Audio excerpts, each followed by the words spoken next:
La Asociación Vecinal Pasillo Verde Imperial, desde el Auditorio Francisca Martínez Garrido del distrito de Arganzuela, y en colaboración con RTV.0, en su apartado Espacio para Compartir, presentan un retazo de memoria desvelada en torno a Matadero. Campo de mendigos en la posguerra.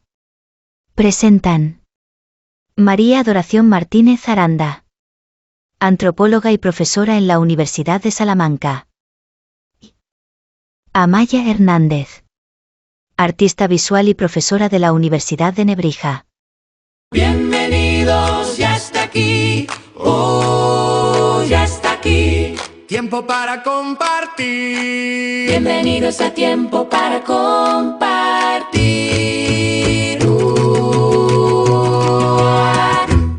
Dedicado a todas las personas que murieron de forma indigna en el campo de mendigos de Matadero. ¿Cómo es posible que, hasta ahora, en la memoria del barrio no haya trascendido lo que allí ocurría?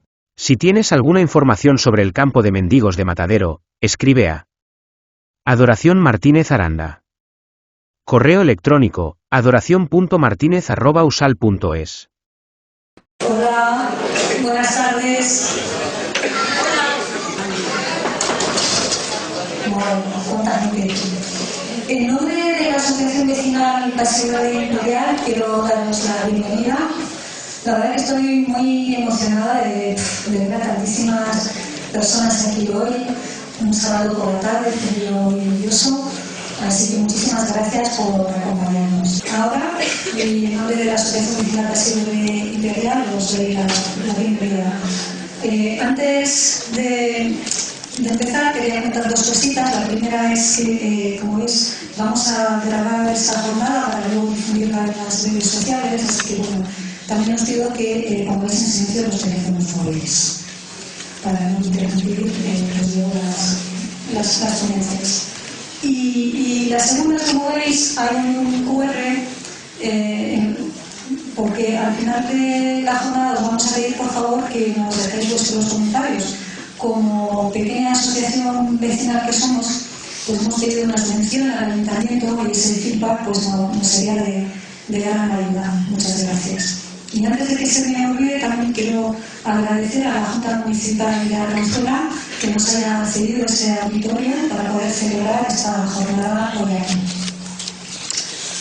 Conoce tu barrio, vive tu barrio, cambia tu barrio. Ese es el lema de nuestra asociación vecinal, Pasillo Verde Imperial, y conocer tu barrio también es recuperar la memoria de Arganzuela. Y por eso, cuando hace más o menos un año leímos en la prensa un artículo sobre albergue de mendigos, nos quedamos todos atónitos, conmocionados, y nuestra reacción seguramente fue muy parecida a la de muchos de vosotros estos días. No tenía ni idea. No tenía ni idea.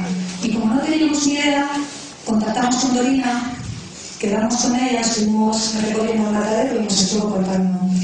Y de ahí surgió la necesidad de contar esta historia y además de contarla aquí.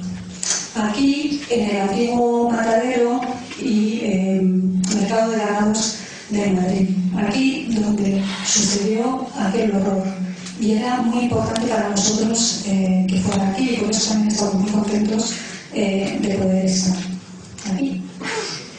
También esta jornada quiere ser una reflexión sobre el hambre como arma de represión, como por ejemplo los de Gaza ahora mismo, y una reflexión sobre cómo se trata del sinhogarismo en Madrid, que sigue siendo un tema tabú y un problema importante.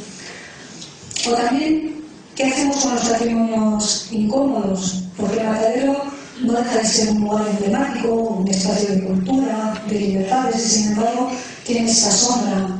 ¿Cómo lo tratamos?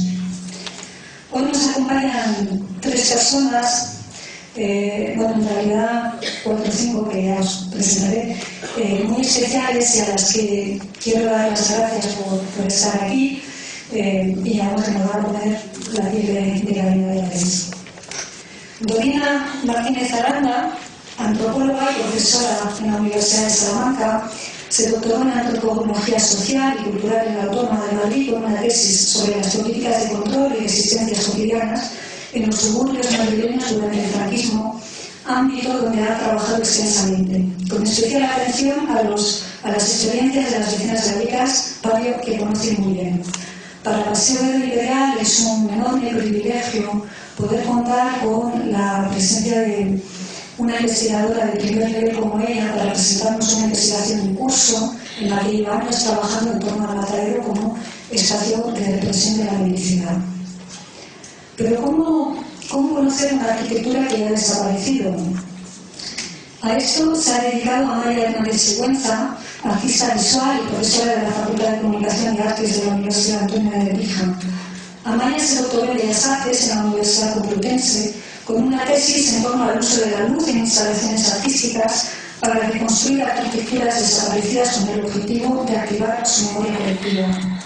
Esta tarde, con la ayuda de Amaya, vamos a regresar a ese frío invierno de 1941 para adentrarnos en las cuadras generales del mercado de Granados, en una instalación que fue finalista del Premio BBV de Arte Digital 2025. Es importante sentir ese frío, ese invierno que podría ser como un día como hoy. Y también es importante escuchar la voz de las víctimas. Hoy nos acompaña Santiago Gálvez. Y también, y me alegro muchísimo que hayan podido venir, sus hermanas María y Susana. Son hijos de Juan Gálvez. Juan Gálvez estuvo recluido en el albergue cuando tenía 11-12 años y más tarde escribió sus memorias, Madrid, campo de exterminio, que la dice mucho.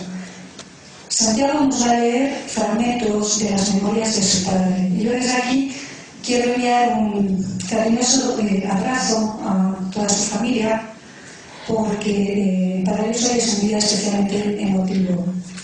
Y también queremos que esta jornada sea un pequeño homenaje para todas las víctimas. Y sin más dilación, tenemos hasta las 8:30 más o menos. Vamos a empezar con la proyección de Amaya para ir ambientándonos. Y luego entraremos en materia con Lorina. Vamos a intentar ajustar los tiempos para luego dejar un amplio turno de palabras y testimonios que seguro irán surgiendo para poder reconstruir conjuntamente también esta memoria. Muchas gracias y que disfrutad de la jornada.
Hola, buenas tardes. Nada, poco que añadir porque creo que va a poder emocionarnos mucho mejor. Simplemente deciros que acabáis de ver una recreación de una de las naves, de las cuadras generales, que fue una de las naves donde albergaron a cientos de personas. Gracias a las nuevas tecnologías hemos sido capaces de, a través de fotografías y planos, reconstruir de la manera más fiel lo que fueron aquellas naves, que son muy parecidas precisamente al edificio en el que estamos hoy. Era una nave casi igual, excepto que era un poquito más corta, un poquito más pequeña. Y bueno, pues gracias a un sol virtual que pudimos programar para que hiciera el movimiento del invierno de 1941, hemos podido apreciar cómo se movían las luces y sombras en el interior de la nave. La idea era un poco, bueno, pues arrojar luz sobre ese episodio que ahora vais a conocer un poquito mejor gracias a la investigación.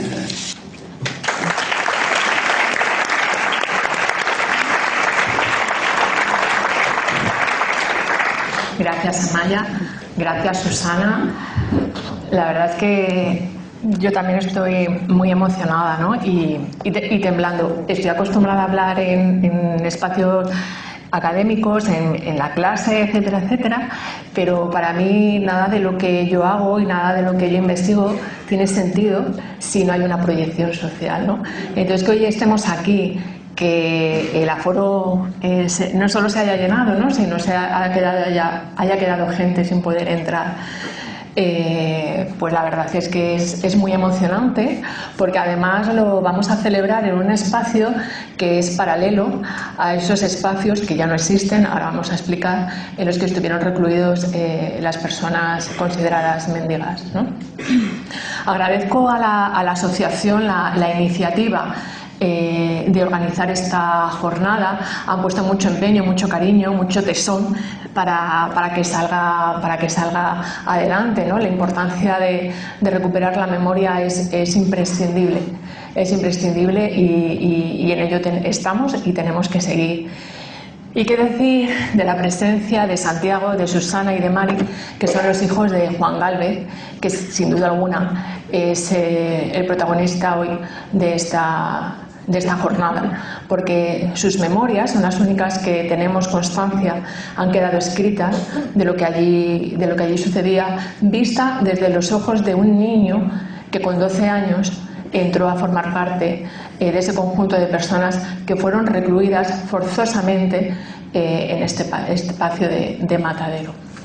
Bueno, sin más preámbulo, vamos a empezar esta historia. Y esta historia, a ver.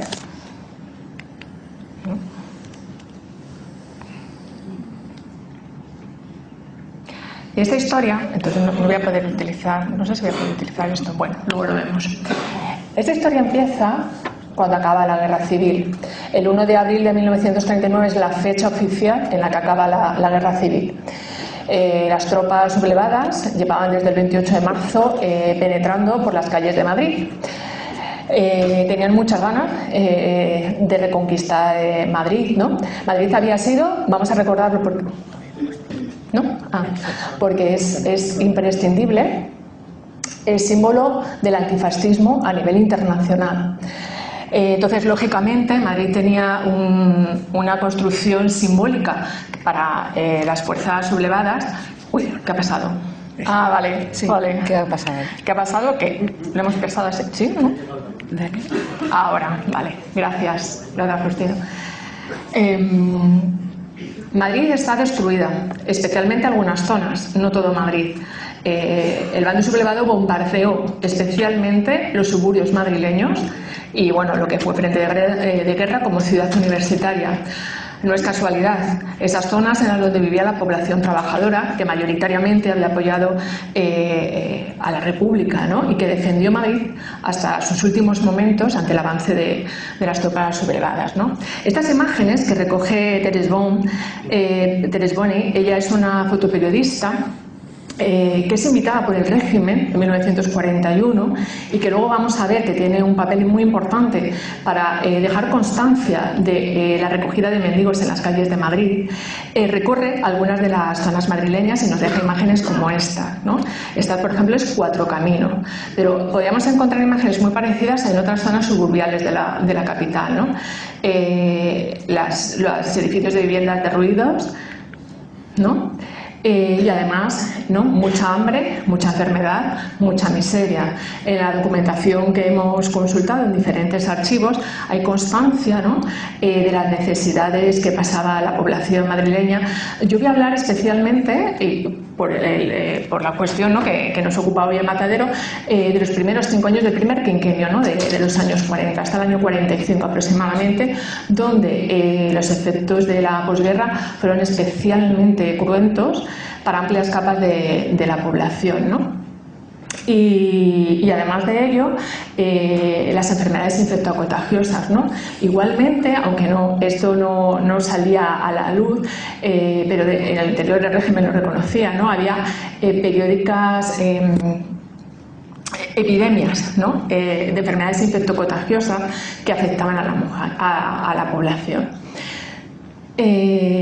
Cuando se habla, ¿no?, de la dureza de la posguerra y se hace de manera general, evidentemente una posguerra siempre es dura, siempre es difícil, pero en el caso, y voy a hablar específicamente de la nuestra, afectó especialmente a las capas de población más vulnerables, más empobrecidas, a las capas de población hasta entonces pues trabajadoras, ¿no? Y dentro de esas capas de población, las mujeres y los niños y niñas fueron especialmente vulnerables, ¿no? Muchas de estas mujeres quedaron viudas porque sus maridos, sus parejas habían sido fusilados o estaban encarcelados, o se quedaron solos porque estaban encarcelados, habían huido al exilio, ¿no? Y tenían que sacar adelante a sus hijos y a sus hijas en unas condiciones francamente difíciles, ¿no? Para ello, pues, digamos que recurrían, ¿no?, a todo tipo de actividades para poder dar de comer a sus hijos y a sus hijas, ¿no? Luego hablaremos sobre ello. Ya encontramos algunos documentos, ¿no?, desde junio de 1939, ¿no?, por parte, fijaos, todavía no hay membretes del nuevo Estado. Están, no sé si se percibe bien, es la República todavía, ¿no?, y lo han tachado y han puesto el nuevo Estado. Bueno, lo que es una misiva, ¿no?, en la que ya reconoce la dimensión de las personas que quedan desamparadas en las calles de Madrid, ¿no?, y instando al Ayuntamiento de Madrid a que tome medidas oportunas. Algunos datos importantes, por ejemplo, en una carta de agosto de 1940, el Ayuntamiento de Madrid suplica al Ministerio del Ejército que le dé tiendas de campaña para albergar a aproximadamente 20.000 personas que dicen literalmente viven en las calles de Madrid. Estamos hablando de agosto de 1940. 20.000 personas, y eso lo reconocen en un documento explícito, no tienen ningún tipo de albergue, ¿no? En noviembre de 1940 se aprueba un decreto en el que del Ministerio de la Gobernación para que se instalen albergues provisionales para la cantidad de menesterosos, otro término, ¿no?, que se utilizaba para las personas absolutamente vulnerables que poblaban las calles de Madrid. Para ello, a través de auxilio social. Luego hablaremos de auxilio social, que tiene un papel absolutamente protagonista también en esta historia. ¿Cuáles son las medidas o cuál es la mirada que desde las instancias gubernativas aplicaban a la población que consideraban mendiga? A mí me gustaría problematizar esta cuestión de la población mendiga, porque en realidad, y además en algunos documentos también hemos constatado que se reconocía que solo aproximadamente un 10% de la población que quedaba en la calle había sido anteriormente a la guerra población mendiga. Es decir, el 90% o más de la población que en estos momentos no tenía nada, había quedado en la calle, había sido población trabajadora, pero que por los efectos de la guerra y de la posguerra tenía una situación absolutamente vulnerable. ¿Cuál es la mirada y cuál es la acción que se ejerce desde las instancias gubernativas? Claramente, todas las normativas que se empiezan a dictar desde el final de la guerra, especialmente desde las instrucciones del gobernador civil de Madrid, Miguel Primo de Rivera, en este momento, 1941, es reprimir, es decir, recoger a las personas que están en la calle y no tienen ningún tipo de albergue y recluirlas en los centros oportunos para ello. Además, se imponían multas, o sea, no solo se reprimía a las personas que estaban en la calle, cuya única culpabilidad era no tener vivienda y ser absolutamente pobre, sino se imponían multas a quienes les daban limosna. Aún es más, les imponían multas a los porteros que permitían que una vez erradicada o intentando erradicar la mendicidad en la calle, fueran casa por casa esas personas pidiendo. Aún es más, imponen multas a los conductores de autobús, que una de las normativas señala que dejen entrar en los autobuses a quien tenga aspecto de mendicante, ¿no? El abanico de represión traspasaba a toda la población, ¿no? Y la única culpabilidad era su pobreza. Una de las cuestiones interesantes en nuestra línea de investigación es ser consciente de la multiplicidad de organismos dentro del nuevo Estado, de la dictadura franquista, que de una u otra manera van a actuar sobre la mendicidad, ¿no? Servicio de Represión de la Mendicidad de Madrid, correspondiente al Ayuntamiento de Madrid. Auxilio Social, es el brazo social de Falange. Patronato de Protección a la Mujer, que se inicia en 1941, vinculado al Ministerio de Justicia, con el objetivo de redimir a las mujeres caídas o en riesgo de caer. La beneficencia tradicional, que desde el siglo XIX venía desarrollando actividad caritativa, en muchas ocasiones vinculadas a familias aristocráticas. Acción Católica, otro organismo muy importante que va a ejercer tutela y va a ejercer acción en torno a la mendicidad. Y luego una serie de órdenes religiosas que tenían colegios, que tenían centros y a las que también se les pedía ayuda para acoger a niños y niñas. Dos aspectos muy importantes. Nos vamos a centrar sobre todo en las dos primeras, en el Servicio de Represión de la Mendicidad de Madrid y Auxilio Social, por lo que nos corresponde hoy respecto a Matadero. Y otra cuestión muy importante, si la mendicidad, o sea, el nivel de mendicidad que había en Madrid era espeluznante, la mendicidad infantil, el porcentaje de mendicidad infantil respecto al conjunto de la mendicidad era absolutamente sonrojante, ¿no? Por ello, Auxilio Social va a tomar cartas desde un primer momento en todo lo que tiene que ver en la acción respecto a la mendicidad infantil, ¿no? Estas, por ejemplo, son unas cartitas en las que se describe cómo llegan algunos niños a Auxilio Social. Como no leo la pantalla, me lo traigo aquí, ¿vale? Dice: niños abandonados que son recogidos por Auxilio Social. El 28 del pasado mes de junio se presentó en la Delegación Provincial de Auxilio Social el chofer tal, en compañía de una niña que encontró abandonada en la calle y a punto de ser atropellada. Fue atendida solícitamente. Se encontraba en un lamentable estado, llena de sarna y parásitos. Pendiente de un cordón se le encontró una medallita de la Milagrosa y un papel escrito que decía: Rosalía Egaña García, de 3 años y medio, es de Madrid, padre no tiene, madre sí, pero la que tiene está muy malita. Dios les pague lo que hagan por ella. ¡Viva Cristo Rey! ¡Arriba España! Es decir, lo que nos encontramos es que en muchas ocasiones, por la propia vulnerabilidad, efecto de la guerra y de la posguerra, hay decenas, cientos de niños y niñas que quedan en una situación absolutamente desamparada, ¿no?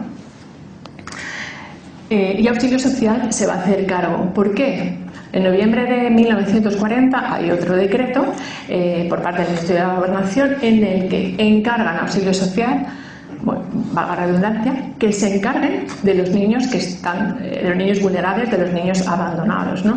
Por tanto, Auxilio Social, recordemos, brazo social de la Falange, va a cobrar un papel protagonista respecto a los niños y niñas mendigos, que, reitero, en muchas ocasiones no es que fueran sus familias se dedicaron a la mendicidad, sino por las condiciones impuestas habían quedado en situaciones absolutamente vulnerables. Gracias a Teres Boni podemos encontrar una serie fotográfica. Las fotografías que vamos a ver corresponden a 2 series fotográficas.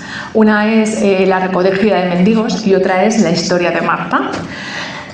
En ellas, a través de estas imágenes, Teres Boni trató de captar cómo se producía esa recogida de niños y niñas mendigas por parte de Auxilio Social. Como vemos, Auxilio Social salía con una furgoneta lo vemos, ¿no? La obra de protección de la madre y del niño, que era esa línea de acción de auxilio social para la infancia por las calles de Madrid, y recogían a los niños que pensaban que estaban practicando la mendicidad, ¿no? Se encontraban solos, tenían aspecto de desnutridos, de pobre. Bueno, luego hablaré de otro término, porque hay un término que utiliza Carmen de Icaza, luego hablaremos de Carmen de Icaza, que ella denominaba la caza de mendigos, ¿no? Pues eso.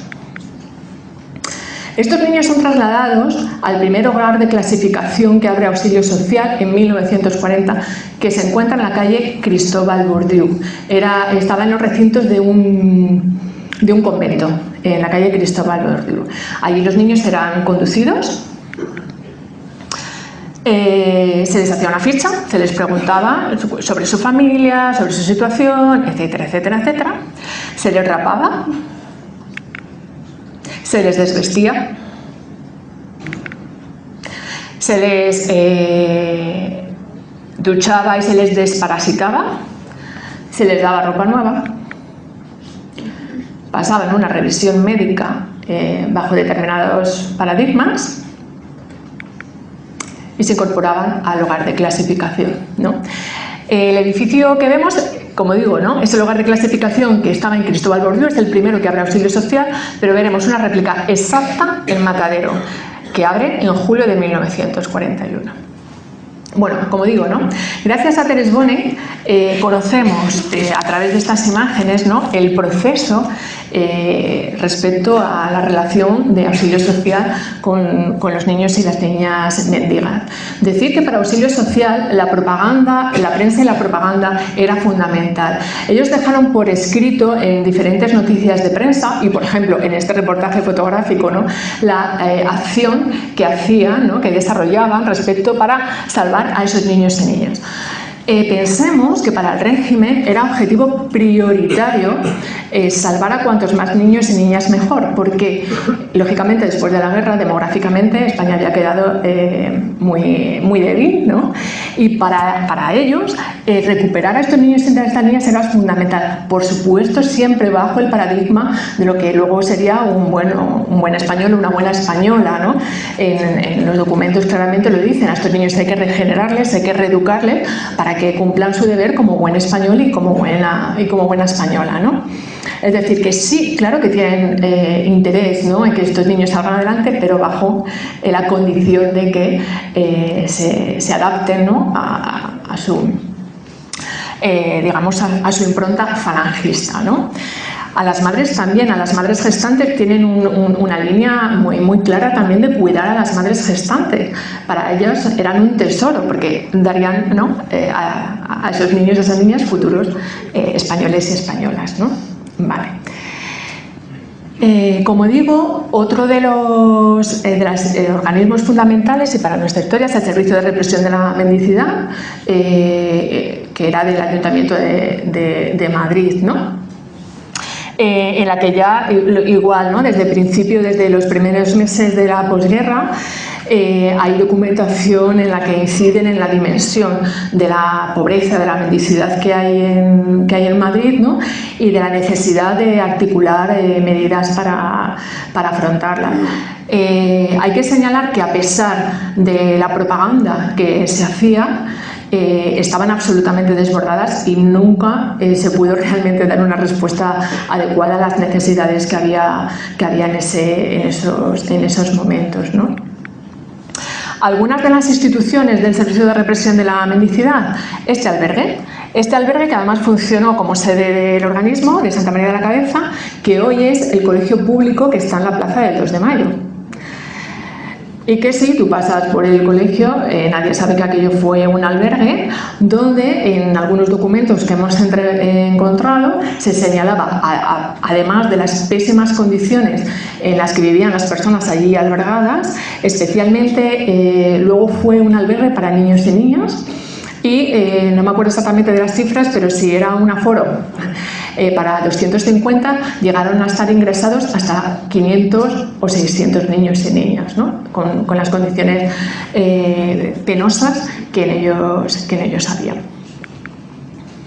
Y otra de los centros de reclusión fue esta colonia de trabajo en Boadilla del Monte, ¿no? Que pertenecía al Ayuntamiento de Madrid. Era una colonia de trabajos forzados, agrícolas. Bueno, ya podemos ver el tipo de barracones, el tipo de condiciones en las que vivían allí las personas que eran recluidas, que literalmente en la memoria del Servicio de Represión de la Mendicidad se señala, lo que quieren son que sean hombres, jóvenes y fuertes, ¿no? Dentro de las condiciones en las que estaban, porque tenían que desarrollar trabajos. Y bueno, pues otro de los centros en los que actuó tanto Servicio de Represión de la Mendicidad como Auxilio Social es Matadero, es donde nos encontramos. Una cosa que me gustaría también señalar es que, muy importante en toda esta historia respecto al trato en torno a la mendicidad, es que Madrid contaba con un albergue de mendigos, que era el albergue de Yeserías, que se había inaugurado en 1935.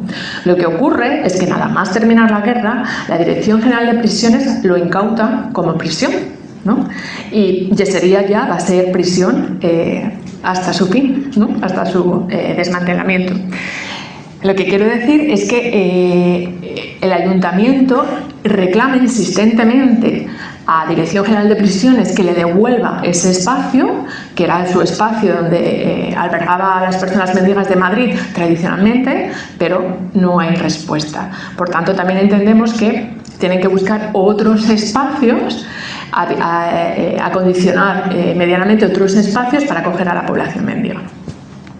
Y llegamos a Matadero, que es donde nos encontramos ahora mismo, ¿no? Vale. Para conocer lo que ocurre en Matadero, hay diferentes fuentes, hemos utilizado diferentes fuentes. Hemos consultado en diferentes archivos, desde el Archivo de la Administración General, Archivo General de la Administración, perdonad, que es a nivel estatal, el Archivo Regional de la Comunidad de Madrid, el Archivo de la Villa de Madrid, el Archivo Histórico Provincial de Salamanca, incluso el Archivo Histórico de Barcelona, que es donde encontramos la memoria del Servicio de Represión de la Mendicidad. Además, a través de ello hemos recopilado documentación en torno a cómo funcionaba, ¿no? O podía funcionar teóricamente este espacio que se abre en Matadero. Sin duda hay un informe por parte de una de las instituciones del régimen que es punto de inflexión, que es el informe del Patronato de Protección a la Mujer, publicado en 1943. En este informe es en el que se da el dato de que 838 personas mueren en el invierno de 1941 a 1942. Este informe, y lo mismo, vais a permitir que lea unas líneas, ¿no? Situándonos, Patronato de Protección a la Mujer, como decía, ¿no? Estaba vinculada al Ministerio de Justicia, con el objetivo de reeducar, regenerar a las mujeres jóvenes que estaban caídas o a punto de caer. Entre las personas responsables de patronato, a nivel de sus máximas autoridades, Acción Católica sobresalía. Es decir, tenía una línea, ¿no? Católica tradicional respecto o frente a Auxilio Social, que como hemos dicho es una línea falangista, es diferente. De hecho, bueno, entre ellas también tenía sus más y sus menos. Okay. Hoy no es día, ¿no? de profundizar en ello, pero lo que quiero decir es que ¿cómo es posible que en un informe del propio nuevo Estado se reconozca la situación que había en Matadero?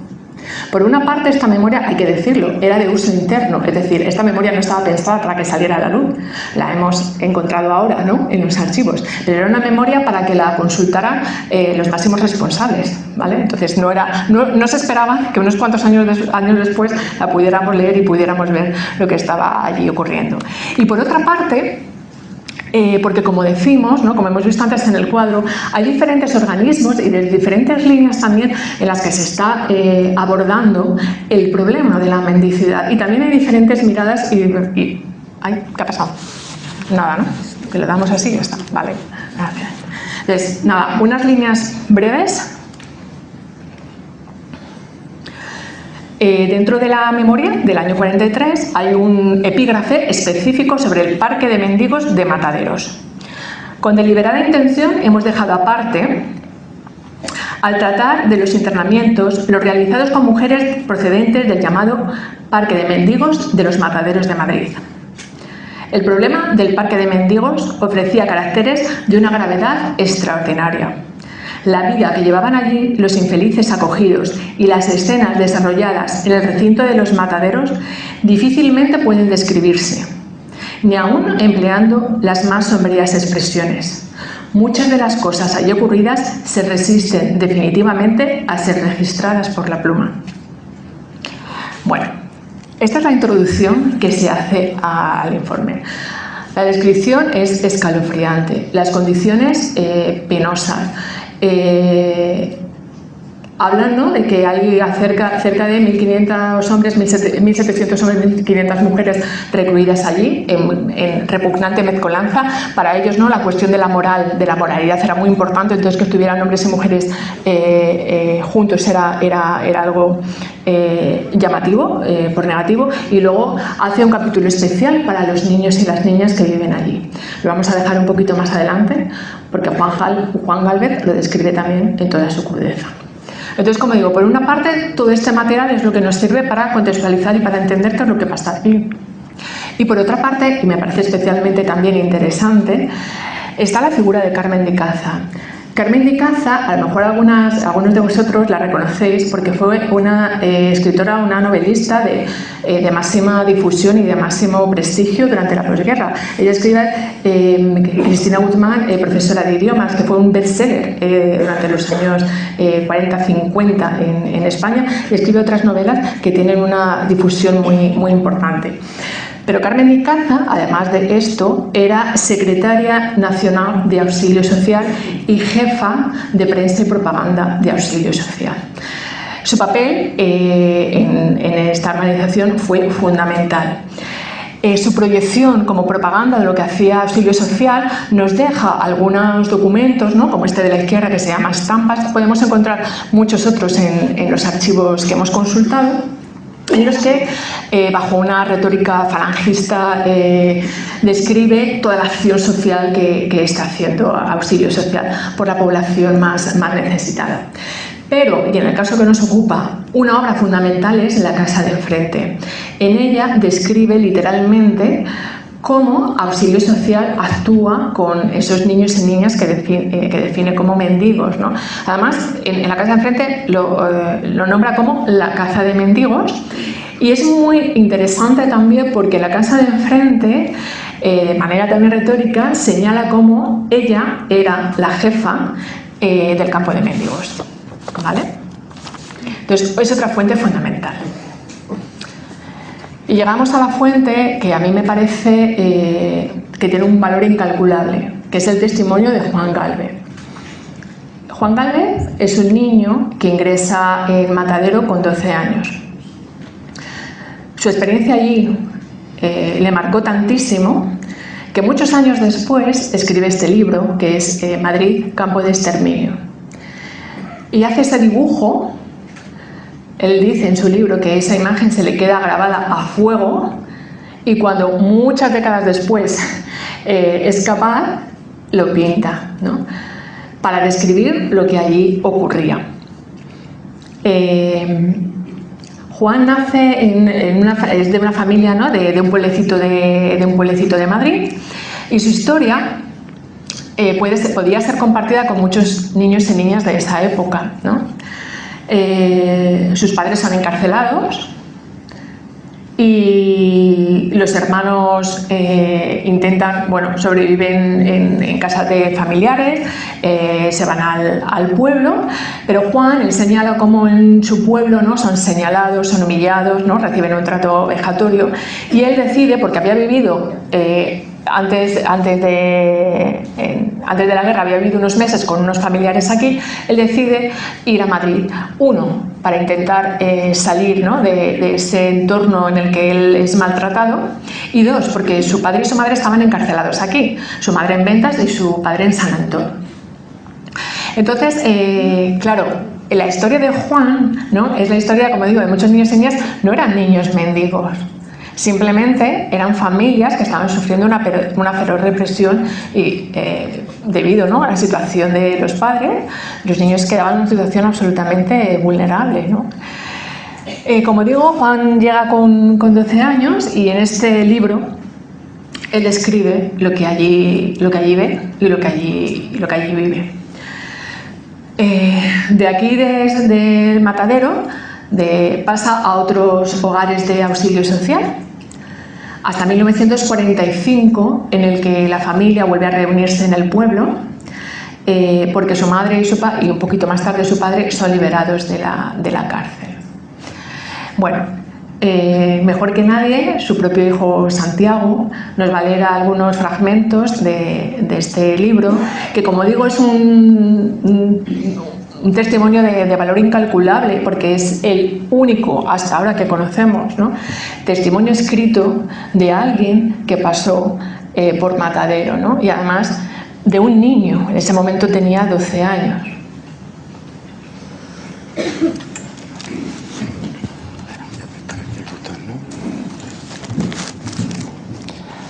Hola, buenas tardes. Lo primero, daros las gracias a todos vosotros por estar aquí. Por supuesto, también a la asociación que hace unos días yo todavía no sabía que iba a estar aquí, ¿no? Y por eso gracias a todos vosotros. Pero antes de leer nada, qué curiosa es la vida, porque mi padre, cuando editó este libro, pues lo promocionó y acudió a muchos sitios. Y nosotros los hijos, lógicamente, pensando que esta historia la había sufrido muchísima gente como él, porque todos sabemos lo que ocurrió en aquella época, tampoco le dimos la importancia que hoy en día estamos dándonos cuenta de que tiene, porque yo particularmente pensaba que había más archivos, había más cosas, había más información, y por lo que estoy descubriendo ahora mismo, gracias a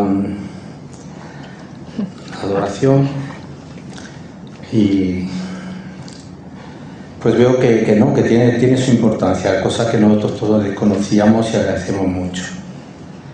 Pero es curioso que él, que ha hecho tanto y se ha movido tanto, porque le hemos acompañado algunas veces los hijos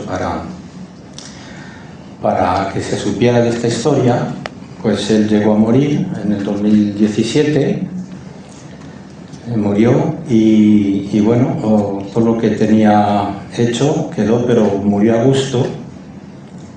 Murió muy a gusto porque todo lo que él nos contaba, y lo cuenta también en su libro, el fin de su vida le dio un fin, ¿no? Y le dio que el mundo tenía que saber esto. Yo no sé por qué, ni ahora esto, como repito, estoy descubriendo es la importancia que pudo tener, ¿no? Que la descubro ahora. Y murió a gusto en ese sentido porque de alguna manera, aunque él tenía pensado publicar más, pero llegó a cumplir la promesa que le hizo a su madre de tan pequeño ahí encerrado. Y es que algún día le dijo a su madre, a él me lo ha dicho a mí directamente, a nuestros hermanos, a todos sus hijos, que él tenía que su vida le iba a dedicar a que el mundo supiera lo que aquí pasaba y lo que había, ¿no? Y bueno, el que este libro saliera publicado de alguna manera, pues es lo que hace que mi padre, Juan Gálvez, pueda morir en paz y a gusto, ¿no? Además rodeado de toda su familia, que gracias a Dios nos llevamos todos muy bien. Sin nada más, voy a pasar a leer algunas partes del libro de mi padre, Juan Gálvez.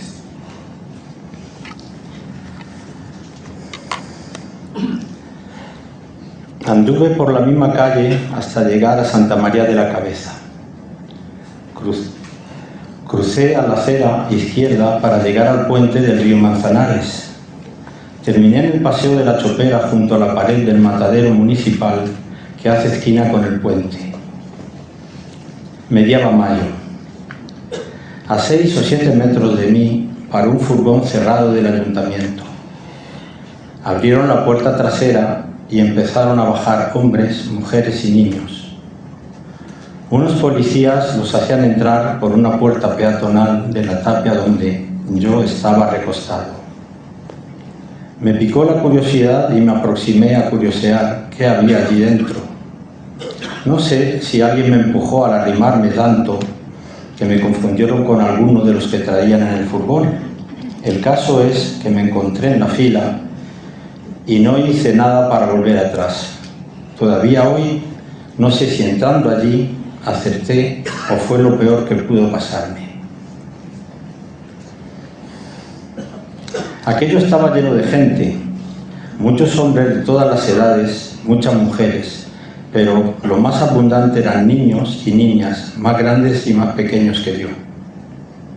Por cualquier sitio que uno se moviese, siempre había muchos niños y niñas, todos vestidos igual, los hombres con el pijama rayado, las mujeres con vestidos rayados, todos del mismo color. Los que estaban menos sucios indicaban que hacía poco que habían llegado. Según pasaba el tiempo se cambiaba. La suciedad ocultaba los colores. Era obligatorio pasar día y noche con aquella ropa. El tiempo pasaba y cada cual lo empleaba como podía. A la hora de la primera comida, las 12 del mediodía, se formaban dos filas en el patio de cemento. Todos sentados en el suelo con las piernas cruzadas. Entre las filas pasaban los soldados con los carritos y tiraban los platos de aluminio a los refugiados. Había que cogerlo en el aire. Detrás, otros dos soldados con grandes canastos repartían a cada uno un trozo de pan que echaban en el plato. Posteriormente, otros soldados traían grandes perolas con la comida y otros dos soldados servían con un cazo el agua caliente que llamaban comida, pero no era más que agua caliente.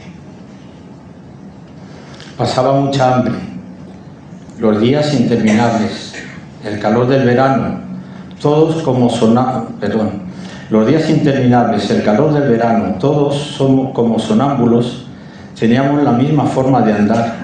Cada día había allí más gente. Llevaría unos 2 meses cuando observé que por la puerta grande entraban unos furgones del Ayuntamiento de Madrid. Se dirigían a un edificio de una planta, junto a la enfermería, pegando al puente de Praga. Se arrimaban mucho a la pared con las puertas abiertas. No dejaban acercarse. Desde lejos no se veía lo que cargaban o descargaban. Un día me arrimé a un hombre que, como yo, observaba los furgones. El hombre estaba esquelético, no podía decir su edad. ¿Qué traen en esos furgones? El hombre me miró con ojos muy tristes, al límite de la resistencia. No le quedaban fuerzas ni para hablar, y menos para llorar. Hizo un esfuerzo. Esos no traen, se llevan cada día a los que se mueren aquí dentro. Pronto me tocará a mí hacer el último viaje. Y es como los fascistas quieren terminar con los que les estorbamos, los vencidos en la guerra. Nos matan de hambre, que no cuesta dinero, mientras algunos se hacen ricos vendiendo lo que nos quitan a nosotros. A los pocos días, aquel hombre ya no estaba en su puesto.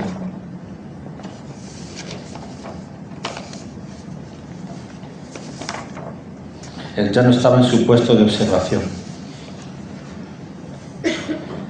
No sé cuánto tiempo llevaba allí cuando un día, al picarme la cabeza y el cuerpo, me sorprendí mucho cuando descubrí que lo que me picaba eran unos bichos pequeños, piojos. Con los picores de la miseria, la suciedad de aquel pijama y el calor, empezaron a salirme heridas desde la cintura hasta casi las rodillas. Los piojos se ocultaban entre las costras. Acudí a la enfermería. Me pusieron una pomada amarilla y me aconsejaron dormir allí. José me visitó algunos días después.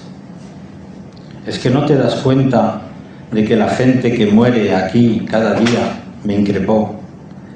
A la enfermería te traen solo a morir. Vámonos de aquí ahora mismo. Me enseñó otros rincones donde algunos de los internos agonizaban, clamando por sus hijos, hermanos o padres. Era muy doloroso. Estos, me contó José, serán los primeros que carguen mañana en el primer furgón. Si no están muertos del todo, con el peso de los muertos que les ponen encima, no pueden respirar y mueren más rápidos. Los cargan como sacos, unos encima de otros. Al día siguiente faltaban en la nave 10 o 12 chavales, pero nadie lo comentaba. Volví del cuerpo de guardia para observar el famoso pijama rayado. Un día había un niño que, llorando, pide a su padre que lo lleve con su madre, porque tenía hambre y piojos. ¿Qué podría responder el padre al hijo, cuando el padre comía la mitad de lo que le daban y la otra mitad se la daba al niño? Aquel pobre hombre permanecía casi todo el día sentado.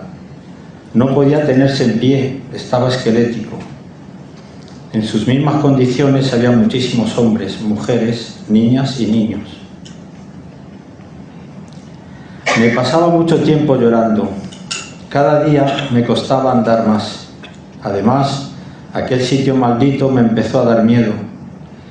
Cada día había más gente, tanta que muchas personas pasaban la noche al sereno, fuera de las naves.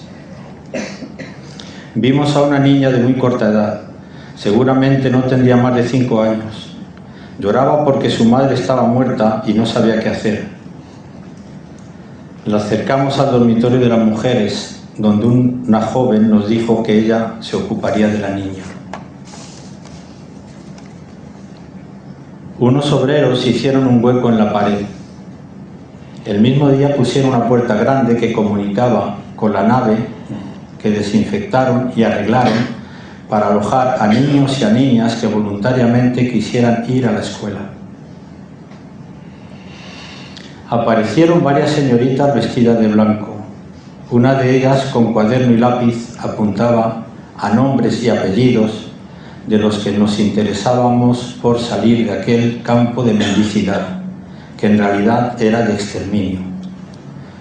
La verdad que salir de aquel lugar para mí era impensable. Nadie que no haya conocido ese sitio podrá creer que en pleno Madrid existiese una cárcel igual que los campos de concentración alemanes por los tratos, la miseria y las muertes que producían. Preámbulo al dibujo. Me fijaba en un grupo que esperaba a la hora de la... Pensé en hacer una fotografía, un sueño imposible, pero un simple dibujo, con el tiempo, podría certificar lo que veía. Lo guardé en la memoria. Un vulgar dibujo de lo que fue aquel famoso campo de mendicidad en pleno Madrid, donde cada rincón de ese campo tenía escondidos tantos y tantos secretos, donde cientos de personas pasaban muchas noches llorando y llamando a sus seres queridos, padres, madres, esposas, hermanos e incluso a sus hijos. En estos rincones muchas personas morían solas, sin compañía, igual que cualquier animal. Bajo mi punto de vista, después de ser testigo, lo que allí pasó, puedo decir cómo fue posible que las personas humanas pudieran comportarse de esas maneras, porque cada mañana el trabajo que se realizaba en ese campo era recoger esos rincones de muerte, donde a veces había personas en sus últimas agonías, que eran los primeros en meter en las furgonetas cerradas del ayuntamiento, y más tarde otros, ya difuntos, cargarlos como sacos de patatas sin delicadeza alguna. Los difuntos terminaban de asfixiar a los que apenas tenían fuerzas para respirar. Epílogo para no olvidar. Esta narración va dirigida a los jóvenes de hoy y futuras generaciones, porque hay que tener presente que una guerra no trae ninguna cosa buena, ni para los que vencen y menos para los vencidos. Hay personas que pueden parecer valientes, avasallando a los débiles, y siempre los más débiles son los niños. Para ellos se quedan los recuerdos y sueños horribles durante toda su vida. Recuerdo de los tratos que les dieron, recuerdo de la falta de del cariño y protección de sus padres. Una guerra civil como la nuestra abre heridas y tarda mucho en curar. Nada más.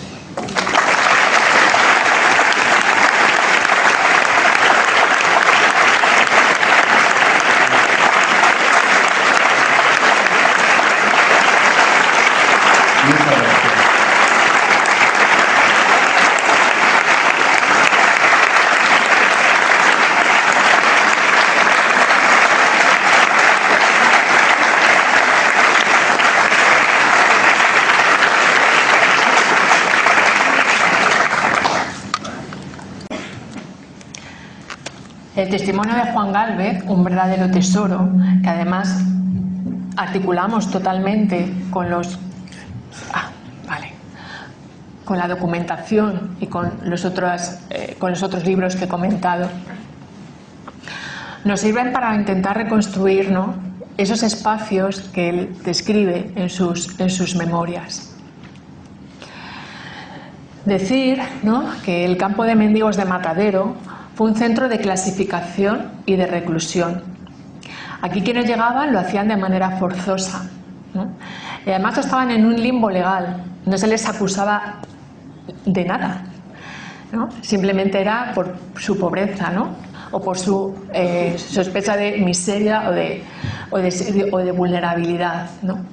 Entonces estaban recluidos aquí a la fuerza, sin ningún tipo de amparo legal, y además es muy importante porque también en algunos documentos de auxilio social, y Carmen de Icaza lo expresa en su libro, lo que aquí ocurría debía ser secreto, es decir, no debía salir fuera de aquí, del campo de Matadero, conocimiento de lo que ocurría aquí. Las personas que estaban aquí internas tenían prohibido comunicarse con nadie del exterior. De hecho, en algunos documentos constatamos cómo algunas familias que habían perdido la pista de algunos familiares no sabían que habían acabado aquí. Además de recluirlos, también se hizo un proceso de clasificación, dependiendo de su perfil. Y aquí entran diferentes instituciones, ¿no? Por una parte, el propio Servicio de Represión de la Mendicidad conducía a algunos hombres jóvenes que presuntamente se les veía fuertes con capacidad de trabajar a la finca de Boadilla que hemos visto anteriormente, o en connivencia con la Junta de Protección de Menores, algunos de los niños y niñas a centros de internamiento o colegios. Por otra parte, de las mujeres jóvenes, más jóvenes, se ocupaba Patronato de Protección de la Mujer, que se las llevaba de aquí para ingresarlas en sus centros. Auxilio Social se ocupaba de niños y niñas, ¿no? Ahora veremos que aquí, en el propio Matadero, abrieron 2 hogares de clasificación, que era la primera parada, por así decirlo, antes de dirigirlos a otros hogares repartidos en Madrid o fuera de Madrid. La Asociación Matritense de Caridad, que era una entidad más tradicional, se ocupaba de las personas más ancianas. Y un aspecto muy interesante también es que para aquellos mendigos, para aquellas personas mendigas que aquí eran recluidas y que no constataran que eran avecindados de Madrid, se les deportaba, se les expulsaba a sus provincias de origen. Esto va a ser una lógica que luego se va a seguir aplicando en las migraciones internas, que son tan importantes, ¿no?, en las décadas centrales del franquismo, aunque lógicamente no tuvo una consecuencia real, porque ya sabemos, ¿no?, que muchos de quienes aquí estamos somos frutos de quienes vinieron a Madrid buscando una mejor vida, pero a nivel normativo, la norma era que no se podía venir a Madrid si no se certificaba que se tenía aquí trabajo o que se tenía aquí vivienda. si en este caso, ¿no?, a las personas más pobres, si les interceptaban por la calle o les llevaban a matadero y no eran capaces de demostrar que tenían aquí familia, vivienda, trabajo, como era el 100% de los casos, se les expulsaba a sus lugares de origen. De hecho, en alguna documentación, ¿no?, el término es, por parte del Ayuntamiento de Madrid se exclama: Madrid no va a ser, ¿no?, la cuna de acogida de toda la miseria de España. Bueno, este es el plano de matadero, ¿vale?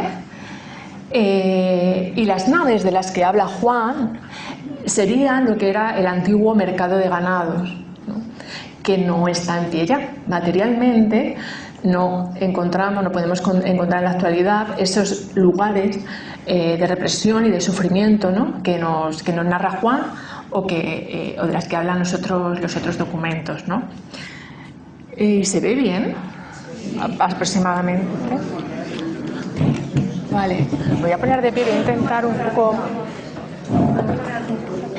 ¿Perdón? No digo nada, ¿eh? Es que no vas a tener el micro. ¿Qué? ¿Qué vas a tener el micro? Ay, el micro, claro, el micro. Son muchas cosas a la vez. El micro, el micro... antes seguro, mira. Ah, y es lo que se ha caído. ¿Ves? Cuidado con la cabeza. Bueno. No le den mucho. ¿Se oye? Sí, vale. Vale. Bueno, intentando reconstruir, ¿no?, a través de la narración de Juan y de otros materiales, digamos que, a ver, ¿se ve algo? En blanco casi nada, ¿verdad, Justino? Ya lo has dicho tú, que en blanco no se iba a ver. Ahora, vale. Ese soy yo. ¿Con la manita? Sí. Te puedo señalar. Uy, ¿esa mano de dónde ha salido? Ah, que está. Gracias, Amaya.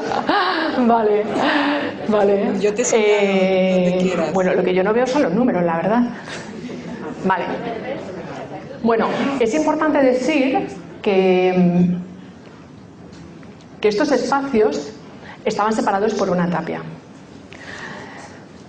Es una de las razones por las que podemos entender, aunque no es comprensible, que digamos que no haya llegado hasta ahora memoria o conocimiento de lo que allí ocurría, ¿no? ¿Cómo es posible? Al otro lado de la tapia era matadero, seguía funcionando como matadero, ¿no? Y bueno, estaban en el barrio. Pero vemos la tapia...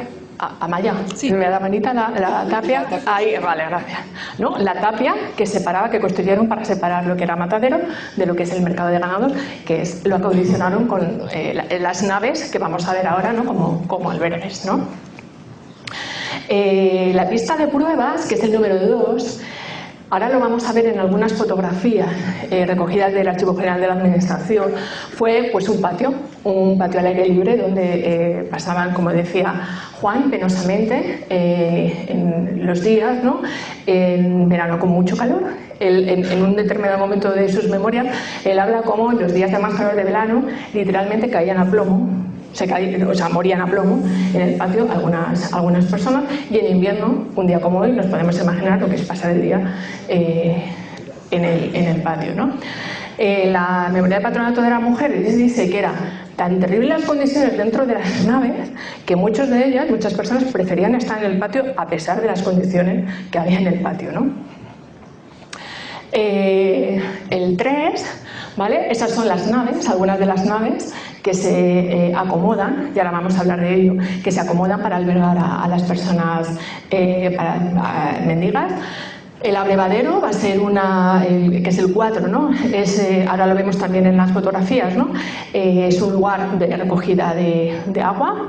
Las cuadras también van a ser otras naves, porque como están separados hombres de mujeres, otras naves para albergar mendigos. El 6 es el hogar de clasificación para niños que abre en julio de 1941, Auxilio Social. El 7 sería la enfermería, de la que nos habla Juan Galvez, ¿no?, que están allí las personas que están enfermas. El 8 pone el lazareto, no sabemos muy bien si también tendría funciones de enfermería.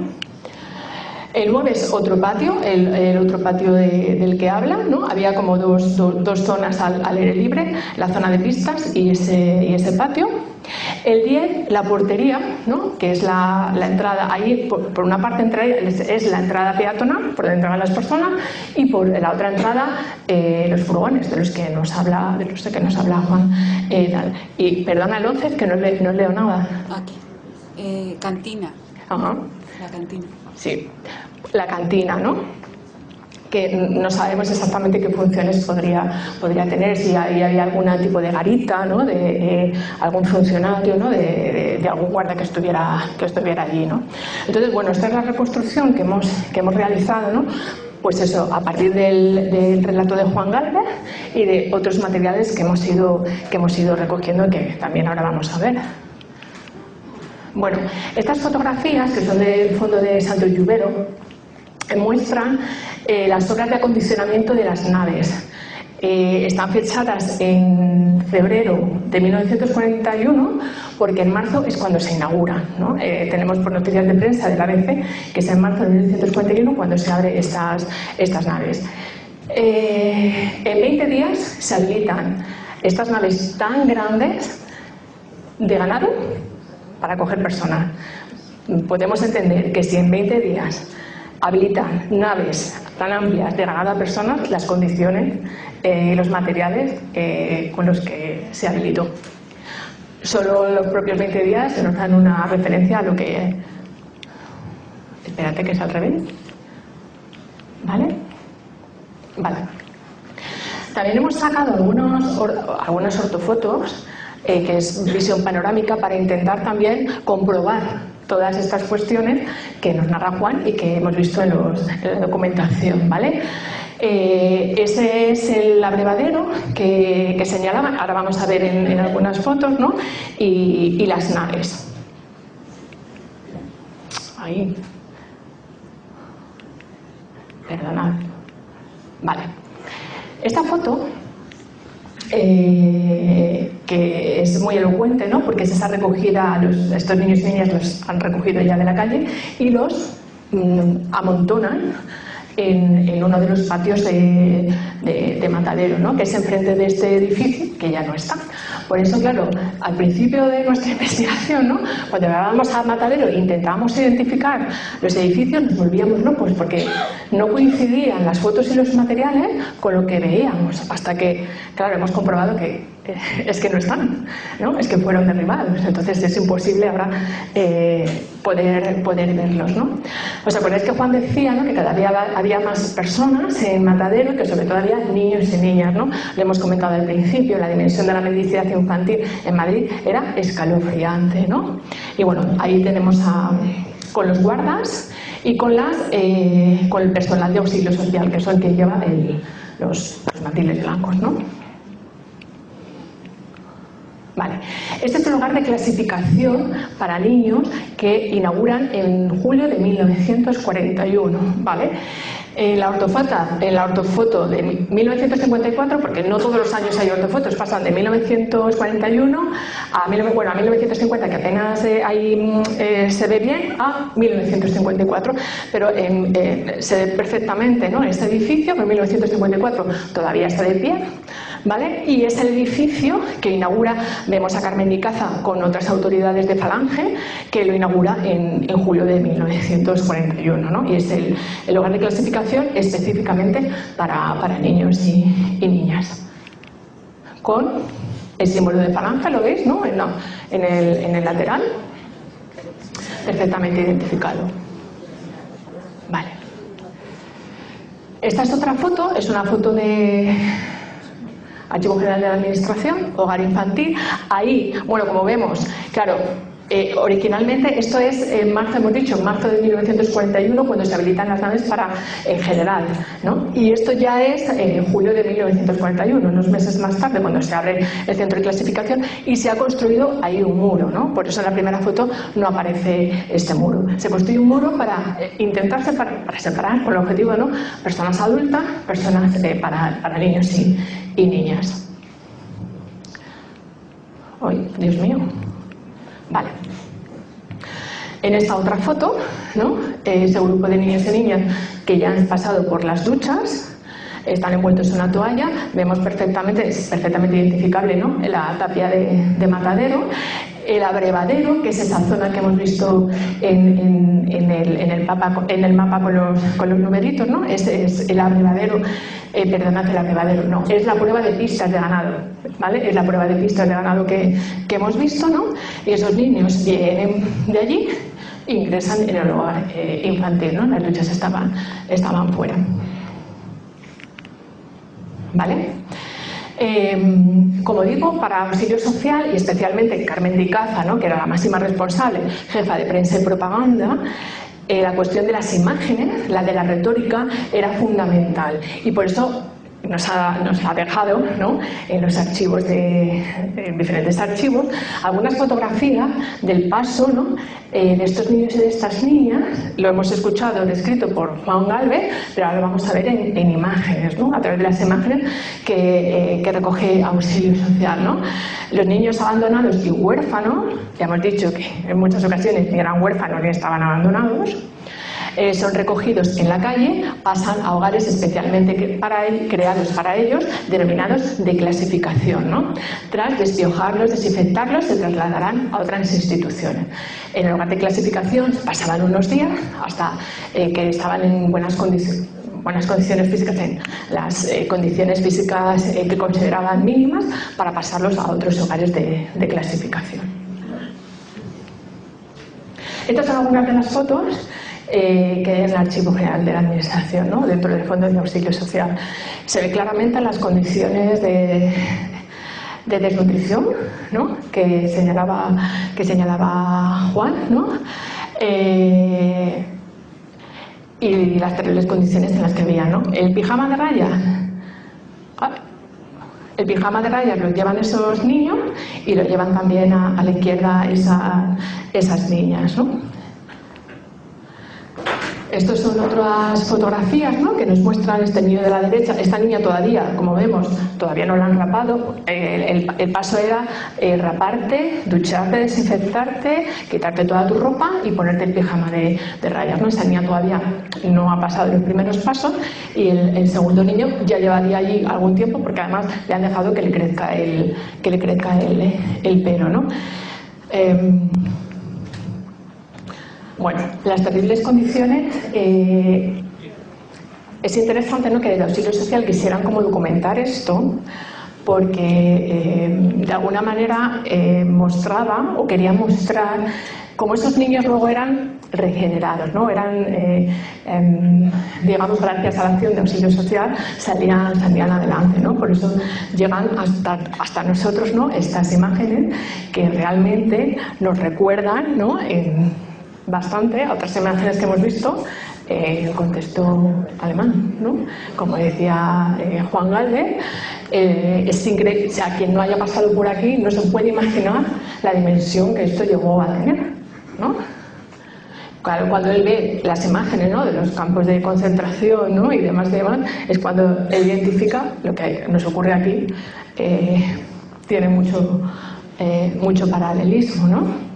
En todas las imágenes que recogemos, la mirada y la expresión de los niños y de las niñas es de una profunda tristeza, de una profunda, sí, tristeza, ¿no? Y bueno, lo vemos, ¿no? Y miedo y tristeza. Esta es la foto que hemos visto antes, ¿no? Más ampliada, donde se ve perfectamente la tapia, la pista de ganado, ¿no? Y detrás las viviendas que había más allá de la tapia. Por eso ¿cómo es posible que hasta ahora en la memoria del barrio no haya trascendido lo que allí ocurría, ¿no? Fijaos dónde estaban, ¿no? las viviendas. Bueno, y estas son otras fotos más, ¿no? de las condiciones en las que estaban esos niños, ¿no? Claro, cuando nos preguntamos hasta qué fecha pudo estar este albergue de mendigos en funcionamiento en Matadero, no hemos encontrado todavía ningún documento que acredite exactamente hasta qué fecha estuvo abierto. Consideramos, y ahora lo vamos a mostrar, ¿no? Por una parte, en 1943 el Ayuntamiento inaugura el albergue de San Isidro y Santa María de la Cabeza. Entonces ya son centros específicamente diseñados y pensados, bueno, aunque fuera de aquella manera, ¿no? Para ayudar a la población mendiga, ¿no? Por otra parte, Auxilio Social fue construyendo diferentes hogares, no solo en Madrid, ¿no? Sino en el resto de España, donde iba llevando estos niños, ¿no? Distribuyéndolos. Estimamos que sobre 1944 es probable que el albergue dejara de tener esta función, ¿no? Que, como digo, no hemos encontrado ningún documento que lo certifique así. Pero, y este es un nuevo episodio de la memoria de Matadero que hemos iniciado, ¿no? Que estamos iniciando la investigación, y vamos a ver también a dónde nos lleva. ¿Vale? Lo que hemos visto es que en 1970 todavía están las naves, aunque ya, bueno, se ve maleta alrededor, parece, ¿no? que ya están en desuso. 1973 son derribadas, es todo derribado de cara a las obras de la M30. De hecho, ¿no? En 1975 ya no queda nada materialmente, ¿vale? Pero nos encontramos con estas fichas. Estas fichas pertenecen al Censo de Infraviviendas que elabora la Comisaría de Ordenación Urbana de Madrid y sus alrededores. Es una institución que trata de recabar información de las chabolas y de las infraviviendas que hay en Madrid, ¿no? Hay un informe del Servicio de Vigilancia del Extrarradio de la Guardia Civil que estima que en 1960 en Madrid hay aproximadamente más de 72.000 chabolas. Además, se señala que esta cifra seguro está muy por debajo porque es muy difícil realmente contabilizar, ¿no? Y aproximadamente calculan que viven unas 400.000 personas. Bueno, ese censo de infraviviendas se materializa en estas fichas en las que se recogía una fotografía de la familia en cada chabola, en cada infravivienda, con sus datos, ¿vale? Como vemos, estas fichas son de Matadero, es decir, había familias que estaban viviendo en las naves. En los datos de las fichas, lo que señalan las familias que llevan más tiempo viviendo aquí es que llevan viviendo aquí desde 1945, ¿vale? Estas fichas que vamos a ver son de 1957 a 1956, pero en la pregunta de cuánto tiempo lleva usted viviendo aquí, hay algunas familias que llevan desde 1945. Entonces, digamos que nuestra hipótesis es que los albergues se transforman en infraviviendas, ¿vale? Ya sabemos, bueno, quienes sois del barrio, que hay un foco de chabolas, ¿no? En Jaime el Conquistador muy importante, que se derriba en 1957. Eso era más conocido, pero nos encontramos con estas fichas en las que se identifica perfectamente la tapia de Matadero, ¿no? Y la referencia.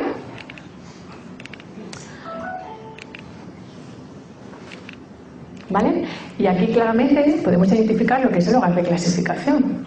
El hogar de clasificación es hogar de clasificación, ¿no? Que se inaugura en julio de 1941 para los niños, que en estas fotos además también se ve perfectamente identificable, ¿no? Estas fichas son de 1957. ¿Vale? Hay familias que están viviendo dentro. Hay familias que están viviendo dentro, ¿no?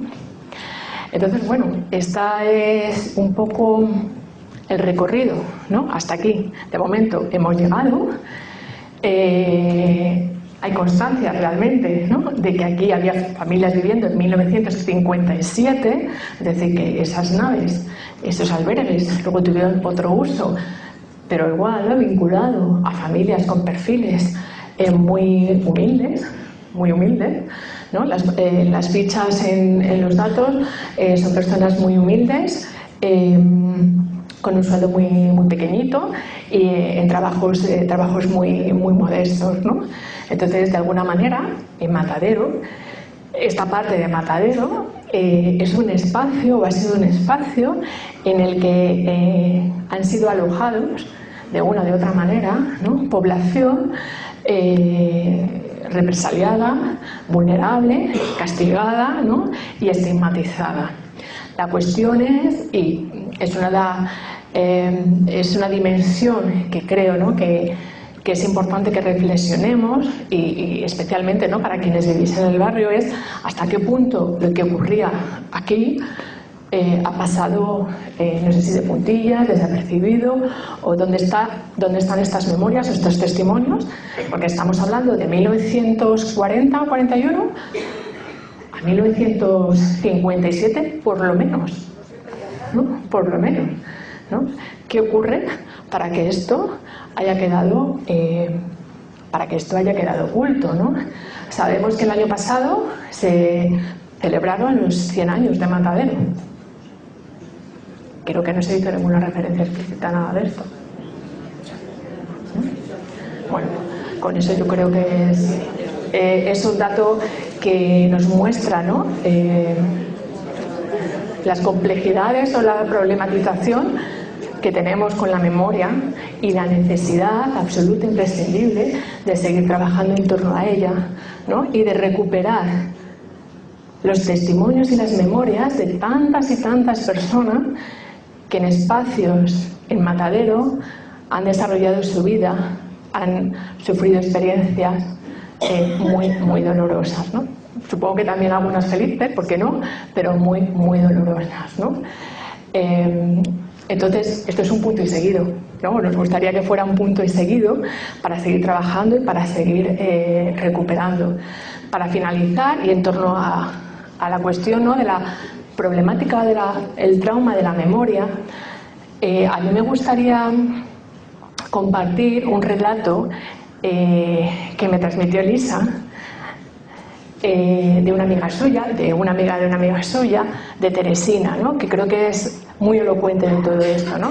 Teresina fue una niña, Teresina no vivía en Madrid, ya era adulta, tenía su vida, era adulta, vivía en Palencia, y un día vino de visita a Madrid, quedó con sus amigas y salieron a dar un paseo por el barrio. Salieron a la calle, a Paseo de la Chopera, y Teresina literalmente se le cambia la cara, empieza a temblar, se pone muy malita y dice: no sé qué me pasa, que me encuentro muy mal. Bueno, pues vamos a sentarnos, ¿no? Le dicen sus amigas: vamos a sentarnos a ver qué te pasa, tal, ¿no? Se sientan, Teresina empieza a llorar y ya cuando se calma dice: me acabo de dar cuenta que esa es la tapia de donde nos trajeron. Teresina había sido conducida hasta Matadero con su madre y su hermana cuando Teresina tenía 4 años, ¿no? Y de repente, al ver la tapia, es cuando ese trauma, estaba absolutamente traumatizada de lo que allí vivió, ¿no?, de lo que allí vivió y de lo que allí vio. De hecho, su madre pierde la pista a su madre en Matadero. ¿Dónde está su madre? La pierde en Matadero. ¿Qué ocurrió con su madre? Miss Teresina sabía muy bien qué había ocurrido con su madre, ¿no? La había perdido la pista. ¿Murió en Matadero? Pues quizás sí, no lo sabemos. La cuestión es que Teresina, al ver la tapia de Matadero, fue el revulsivo para que esa memoria, que estaba absolutamente traumatizada y oculta, surgiera, emergiera, ¿no? Y yo creo que es una dimensión muy interesante para que pensemos, ¿no?, cuánto queda todavía por trabajar y cuánto queda todavía por reconocer, ¿no? Y ya para terminar, que sea esta tarde un homenaje a todas las víctimas que estuvieron aquí en Matadero, que padecieron aquí un trato inhumano, y especialmente, como decía Juan Galvez, ¿no?, a los niños y a las niñas, que siempre son la población más vulnerable. Gracias.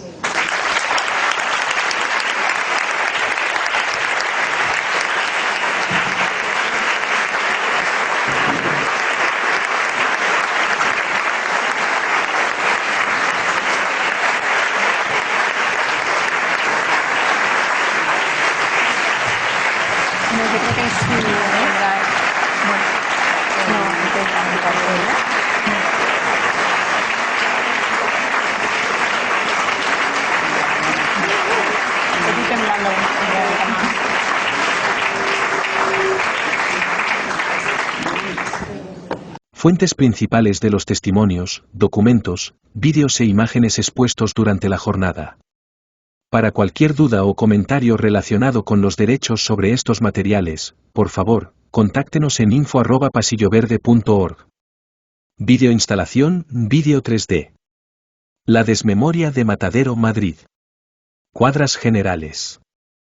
Invierno de 1941, fragmento, de Amaya Hernández Sigüenza, 2025. Fotografías de la habilitación del matadero y mercado de ganados de Madrid como campo de mendigos. Martín Santos Lluvero, 19 de febrero de 1941, Fondo Santos Lluvero, Archivo Regional de la Comunidad de Madrid. Documentos y fotografías del campo de mendigos de Matadero. Archivo General de la Administración. Fotografías de la caza de mendigos en Madrid y del albergue de Cristóbal Bordiú, Terese Bonney, 1941, marzo, licencia CCBY 4.0.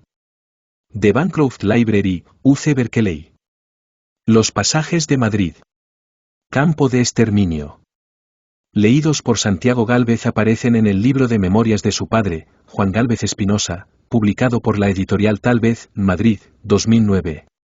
Gran parte se incorpora en una investigación en curso de María Adoración Martínez Aranda, profesora de la Universidad de Salamanca. Martínez Aranda, María Adoración. 2023. El pasado incómodo de Matadero, Madrid, espacio de represión de la mendicidad en la posguerra. Disparidades. Revista de Antropología 78, 12023. Si tienes alguna información sobre el campo de mendigos de Matadero, escribe a Adoración Martínez Aranda. adoración.martinez@usal.es. Agradecimientos. Junta Municipal del Distrito de Arganzuela. López García Sonorizaciones, S.L. Amaya Hernández Sigüenza. María Adoración Martínez Aranda. Familiares de Juan Gálvez Espinosa. Francisco Fernández Aguado. Grabación y edición de vídeo. RTV.0. YouTube, @. Fotografía de la jornada. Silvia del Barrio. Instagram, @Silvia del Barrio. A todas las personas que llenaron el auditorio Francisca Martínez Garrido, y a las muchas que no pudieron entrar al completarse el aforo. Y a los socios de la Asociación Vecinal Pasillo Verde Imperial que han hecho posible esta jornada. Asociación Vecinal Pasillo Verde Imperial. Conoce tu barrio. Vive tu barrio. Cambia tu barrio. Bienvenidos, ya está aquí. Oh, ya está aquí. Tiempo para compartir. Bienvenidos a Tiempo para compartir.